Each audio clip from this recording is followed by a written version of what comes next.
Hello everyone, Russ Niles reporting for Canadian Aviator magazine from Kelowna, British Columbia, where an investigation has just wrapped up into what is probably the world's first flying car crash.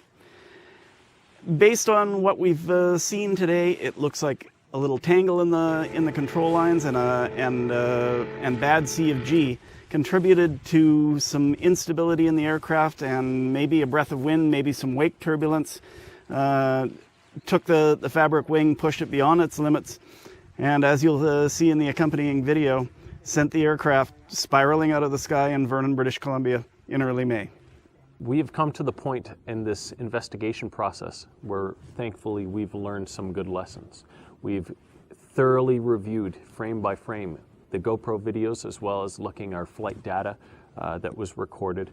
We're fortunate to have that capability because each of our flights are significant. It's not that often that there's a flying car out.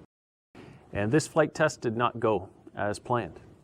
So looking at all of our footage, we found several contributing factors that pointed towards a cumulative effect that deteriorated our flight capability. One of the first components that created this cumulative effect resulting in this accident was an aft center of gravity that was outside of our envelope. And that was determined by our fly arm being set far forward than what was required for our flight. So because of that, we had a nose-high attitude.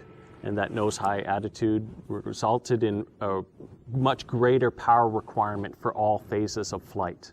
And the second component that we looked at, and thankfully because of our footage we were able to find, was a pressure knot in one of our lines. And pressure knot would be a snag or where one of our lines has gotten entangled amongst itself through a loop or some component that causes a dissymmetry in the wing. So there's a portion of the wing that is pulled down greater relative to another. So to compensate for that dissymmetry that's in our wing, trim was used on the right-hand side. So trim on the right, dissymmetry on the left. Now all of a sudden we have a wing that's in a very dirty configuration and not as efficient in flying. So we had two components fighting against us. The effect of the distorted wing was apparent on takeoff as the Maverick heeled to the left and Sebring struggled to bring it back to runway heading. Still not sure what was wrong, he entered the pattern, but soon decided to head for the runway. That's when the third strike went against the Maverick. The aircraft made an uncommanded, very sharp left turn, spiraling towards the ground.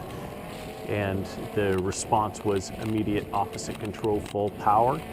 And we were able to recover coming out of that, but at a critically low altitude and with a very high sink rate. So at that point, it was a decision of where to direct the impact of the vehicle.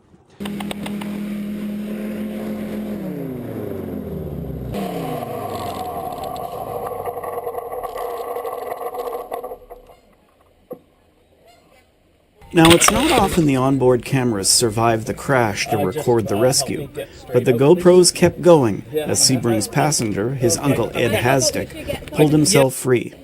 Within a few seconds of the crash, witnesses were on the scene to help pull Sebring from the wreckage. Someone please help me get out of this. Yeah, okay. In case there's a fuel leak.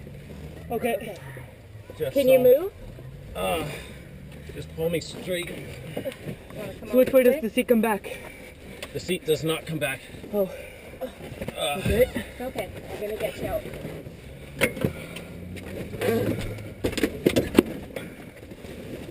Okay. Oh, thank you. Oh.